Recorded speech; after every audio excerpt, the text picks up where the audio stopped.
The 9 Years' War, often called the War of the Grand Alliance or the War of the League of Augsburg, was a major war of the late 17th century, fought between King Louis XIV of France and a European-wide coalition, the Grand Alliance, led by the Anglo-Dutch stadtholder King William III, Holy Roman Emperor Leopold I, King Charles II of Spain, Victor Amadeus II of Savoy, and the major and minor princes of the Holy Roman Empire. The 9 Years' War was fought primarily on mainland Europe and its surrounding waters, but it also encompassed a theatre in Ireland and in Scotland, where William III and James II struggled for control of the British Isles, and a campaign in colonial North America between French and English settlers and their respective Indian allies, called King William's War by the English colonists. Louis XIV had emerged from the Franco-Dutch War in 1678 as the most powerful monarch in Europe, yet the Sun King remained unsatisfied.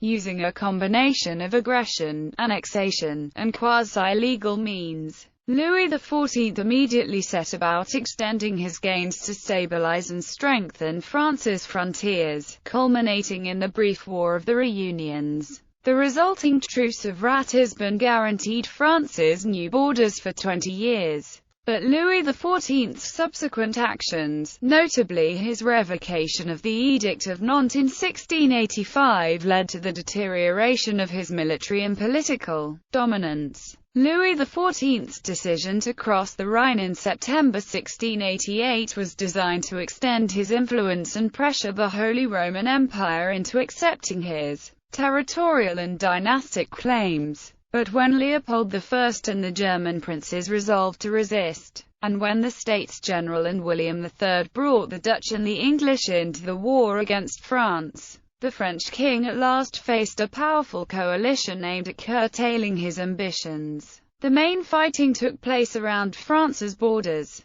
In the Spanish Netherlands, the Rhineland, Duchy of Savoy, and Catalonia, the fighting generally favored Louis XIV's armies, but by 1696 his country was in the grip of an economic crisis. The maritime powers were also financially exhausted, and when Savoy defected from the alliance, all parties were keen for a negotiated settlement. By the terms of the Treaty of Ryswick, Louis XIV retained the whole of Alsace, but he was forced to return Lorraine to its ruler, and give up any gains on the right bank of the Rhine. Louis XIV also accepted William III as the rightful King of England, while the Dutch acquired their barrier fortress system in the Spanish Netherlands to help secure their own borders. However, with the ailing and childless Charles II of Spain approaching his end, a new conflict over the inheritance of the Spanish Empire would soon embroil Louis XIV and the Grand Alliance in a final war, the War of the Spanish Succession. Background 1678–87. In the years following the Franco-Dutch War, Louis XIV of France, now at the height of his powers, set about to impose religious unity in France, and solidify and expand his frontiers. Louis XIV had already won his personal glory by conquering new territory, but he was no longer willing to pursue an open-ended militarist policy of the kind he had undertaken in 1672, and instead relied upon France's clear military superiority to achieve specific strategic objectives along his borders. Proclaimed the Sun King. A more mature Louis XIV, conscious he had failed to achieve decisive results against the Dutch, had turned from conquest to security, using threats rather than open war to intimidate his neighbors into submission. Louis XIV, his chief advisor Louvois, his foreign minister Colbert de Croissy, and his technical expert, Vauban, developed France's defensive strategy. Vauban had advocated a system of impregnable fortresses along the frontier that would keep Louis XIV's enemies out. To construct a proper system, however, the king needed to acquire more land from his neighbors to form a solid forward line. This rationalization of the frontier would make it far more defensible, while defining it more clearly in a political sense. Yet it also created the paradox that while Louis XIV's ultimate goals were defensive, he pursued them by hostile means. The king grabbed the necessary territory through what is known as the Recute unions, a strategy that combined legalism, arrogance, and aggression. Reunions. The Treaty of Nijmegen and the earlier Treaty of Westphalia provided Louis XIV with the justification for the reunions. These treaties had awarded France territorial gains, but because of the vagaries of the language they were notoriously imprecise and self-contradictory, and never specified exact boundary lines. This imprecision often led to differing interpretations of the text, resulting in long-standing disputes over the frontier zones. One gained a town or area and its dependencies, but it was often unclear what these dependencies were. The machinery needed to determine these territorial ambiguities was already in place through the medium of the parliaments at Metz, Besançon, and a superior court at Breisach, dealing respectively with Lorraine, Franche-Comté, and Alsace. Unsurprisingly, these courts usually found in Louis XIV's favor. By 1680 the disputed county of Montbéliard had been separated from the Duchy of Württemberg, and by August, Louis XIV had secured the whole of Alsace with the exception of Strasbourg. The Chamber of Reunion of Metz soon laid claims to land around the three bishoprics of Metz, Toul, and Verdun, and most of the Spanish Duchy of Luxembourg. The fortress of Luxembourg itself was subsequently blockaded with the intention of it becoming part of Louis XIV's defensible frontier. On 30 September 1681, French troops also seized Strasbourg and its outpost, Cail, on the right bank of the Rhine, a bridge which imperial troops had regularly exploited during the latter stages of the Dutch War. By forcibly taking the imperial city, the French now controlled two of the three bridgeheads over the Rhine. On the same day that Strasbourg fell, French forces marched into Casale in northern Italy. The fortress was not taken through the process of the reunions, but had earlier been purchased from the Duke of Mantua, which, together with the French possession of Pinerolo, enabled France to tie down Victor Amadeus II, the Duke of Savoy, and threaten the Spanish Duchy of Milan. All reunion claims and annexations were important strategic points of entry and exit between France and its neighbors,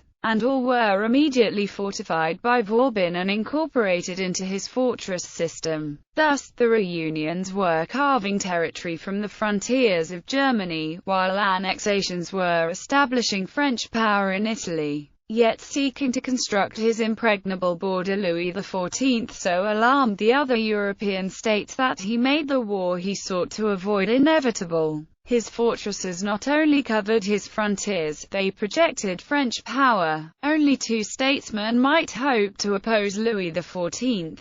William of Orange, Stadtholder of the United Provinces of the Dutch Republic and the natural leader of Protestant opposition, and Holy Roman Emperor Leopold I, obvious leader of anti-French forces in Germany and Catholic Europe. But while William and Leopold I wanted to act, effective opposition in 1681–82 was out of the question. Amsterdam's burghers wanted no further conflict with France. Moreover, Leopold I and William were fully aware of the current weaknesses, not only of Spain, but also the Empire, whose important German princes from Mainz, Trier, Cologne, Saxony, Bavaria and, significantly, Frederick William I of Brandenburg, remained in French pay. Fighting on two fronts since Leopold I's intervention in the Franco-Dutch War, Louis XIV had considered the emperor his most dangerous enemy, yet the French king had little reason to fear him. Leopold I was weak in Germany, and was in grave danger along his Hungarian borders, where the Ottoman Turks were threatening to overrun all Central Europe from the south.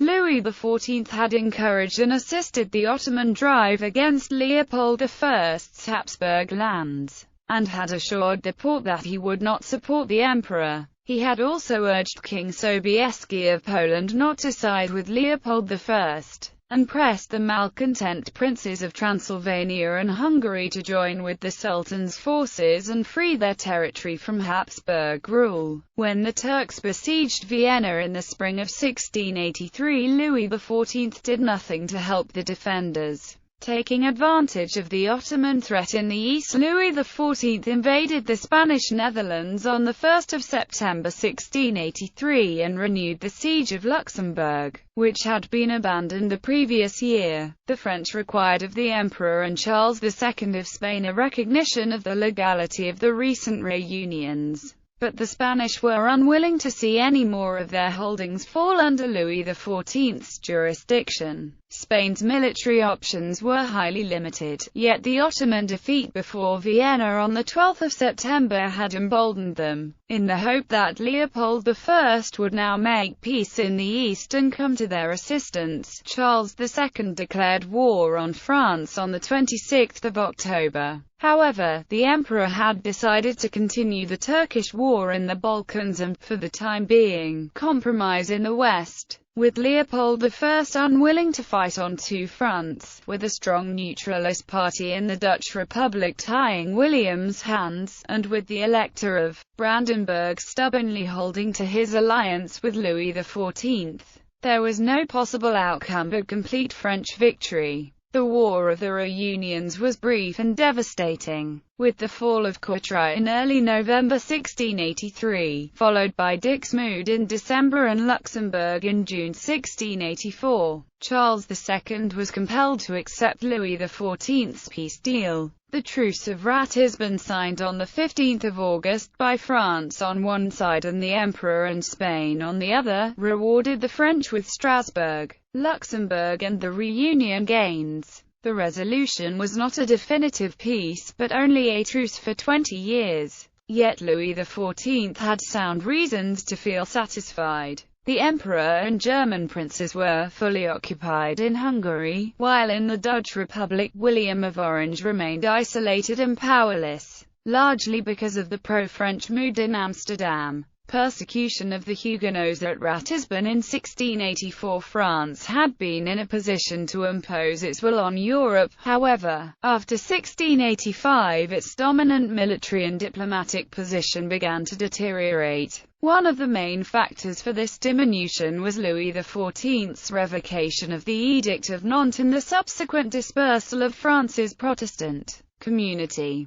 As many as 200,000 Huguenots fled to England, the Dutch Republic, Switzerland, and Germany, spreading tales of brutality at the hands of the monarch of Versailles. The direct effect on France of the loss of this community is debatable, but the flight helped destroy the pro-French group in the Dutch Republic, not only because of their Protestant affiliations, but with the exodus of Huguenot merchants and the harassment of Dutch merchants living in France. It also greatly affected Franco-Dutch trade. The persecution had another effect on Dutch public opinion. The conduct of the Catholic King of France made them look more anxiously at James II, now the Catholic King of England. Many in The Hague believed James II was closer to his cousin Louis XIV than to his son-in-law and nephew William, thus engendering suspicion, and in turn hostility, between the two states. Louis XIV's seemingly endless territorial claims, coupled with his Protestant persecution, enabled William of Orange and his party to gain the ascendancy in the Republic and finally lay the groundwork for his long-sought alliance against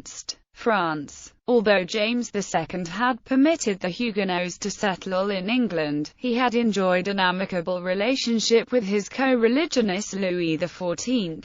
Realizing the importance of the friendship for his own Catholicizing measures at home against the suspicions of his Protestant majority, but the Huguenot presence gave an immense boost to anti-French discourse, and they joined forces with elements in England already highly suspicious of James II. However, conflicts between French and English commercial interests in North America had caused severe friction between the two governments. The French had grown antagonistic towards the Hudson's Bay Company and the New England colonies, while the English looked upon French pretensions in New France as encroaching upon their own possessions. This rivalry had spread to the other side of the world, where English and French East India companies had already embarked upon hostilities. Many in Germany reacted negatively to the persecution of the Huguenots, disabusing the Protestant princes of the idea that Louis XIV was their ally against the intolerant practices of the Catholic Habsburgs. The Elector of Brandenburg answered the revocation of the Edict of Nantes by promulgating the Edict of Potsdam, and invited the fleeing Huguenots to Brandenburg. But there were motivations other than religious adherence that disabused him of his allegiance to France. Louis XIV had pretensions in the Palatinate in the name of his sister-in-law, Elizabeth Charlotte, threatening further annexations of the Rhineland. Thus Frederick William, spurning his French subsidies, ended his alliance with France and reached agreements with William of Orange, the Emperor, and, temporarily putting aside his differences over Pomerania, with King Charles XI of Sweden. The consequences of the flight of the Huguenots in southern France brought outright war in the Alpine districts of Piedmont in the Duchy of Savoy. From there to Pinerolo, the French were able to exert considerable pressure on the Duke of Savoy and force him to persecute his own Protestant community, the Vaudois. This constant threat of interference and intrusion into his domestic affairs was a source of concern for Victor Amadeus, and from 1687 the Duke's policy became increasingly anti-French as he searched for a chance to assert his aspirations and concerns. This criticism for Louis XIV's regime was spreading all over Europe. The Truce of Ratisbon, followed by the revocation of the Edict of Nantes, was a cause of suspicion as to Louis XIV's true intentions. Many were also fearful of the king's supposed designs on universal monarchy, the uniting of the Spanish and German crowns with that of France. In response, representatives from the Emperor, the South German princes, Spain, and Sweden met in Augsburg to form a defensive League of the Rhine in July 1686. Pope Innocent XI, angered in part at Louis XIV's failure to go on crusade against the Turks, gave secret support. Prelude, 1687–88. The League of Augsburg had little military power. The Empire and its allies in the form of the Holy League were still busy fighting the Ottoman Turks in Hungary. Many of the petty princes were reluctant to act due to the fear of French retaliation. Nevertheless, Louis XIV watched with apprehension Leopold I's advances against the Ottomans. Habsburg victories along the Danube at Buda in September 1686, and Mohacs a year later had convinced the French that the Emperor, in alliance with Spain and William of Orange, would soon turn his attention towards France and retake what had recently been won by Louis XIV's military intimidation. In response, Louis XIV sought to guarantee his territorial gains of the reunions by forcing his German neighbors into converting the Truce of Ratisbon into a permanent settlement. However, a French ultimatum issued in 1687 failed to gain the desired assurances from the emperor, whose victories in the east made the Germans less anxious to compromise in the west. Another testing point concerned the pro-French Archbishop-elector, Maximilian Henry, and the question of his succession in the state of Cologne. The territory of the archbishopric lay along the left bank of the Rhine and included three fortresses of the river line: Bonn, Rheinberg, and Kaiserswerth, besides Cologne itself. Moreover, the archbishop was also Prince-Bishop of Liege, the small state astride the strategic highway of the River Meuse. When the elector died on 3 June 1688, Louis XIV pressed for the pro-French Bishop of Strasbourg, William Egon of Fürstenberg, to succeed him. The emperor, however, favored Joseph Clement, the brother of Maximilian Emmanuel, Elector of Bavaria. With neither candidate able to secure the necessary two-thirds of the vote of the canons of the cathedral chapter, the matter was referred to Rome. There was no prospect of the Pope, already in deep conflict with Louis XIV, favoring the French candidate, and on 26 August 1688 he awarded the election to Clement. On 6 September 1688, Leopold I's forces under the Elector of Bavaria secured Belgrade for the Empire. With the Ottomans appearing close to collapse, Louis XIV's ministers, Louvois and Colbert de Croissy, felt it essential to have a quick resolution along the German frontier before the Emperor turned from the Balkans to lead a comparatively united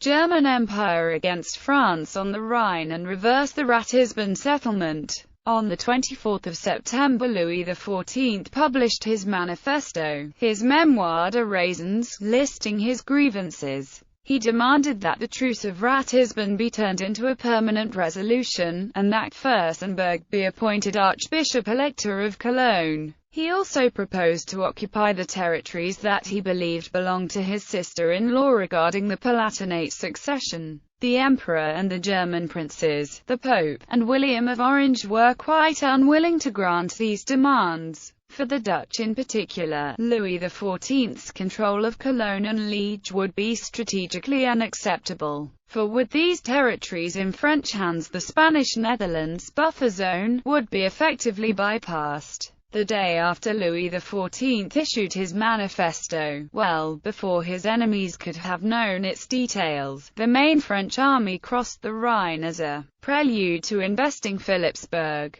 the key post between Luxembourg and Strasbourg, and other Rhineland towns. This preemptive strike was intended to intimidate the German states into accepting his conditions, while encouraging the Ottoman Turks to continue their own struggle with the Emperor in the east. Louis XIV and his ministers had hoped for a quick resolution similar to that secured from the War of the Reunions. But by 1688 the situation was drastically different. In the east, an imperial army, now manned with veteran officers and men, had dispelled the Turkish threat and crushed Themistocles' revolt in Hungary, while in the west and north, William of Orange was fast becoming the leader of a coalition of Protestant states, anxious to join with the Emperor and Spain, and end the hegemony of France. Louis XIV wanted a short defensive war, yet by crossing the Rhine that summer he began a long war of attrition, a war framed by interests of the state, its defensible frontiers,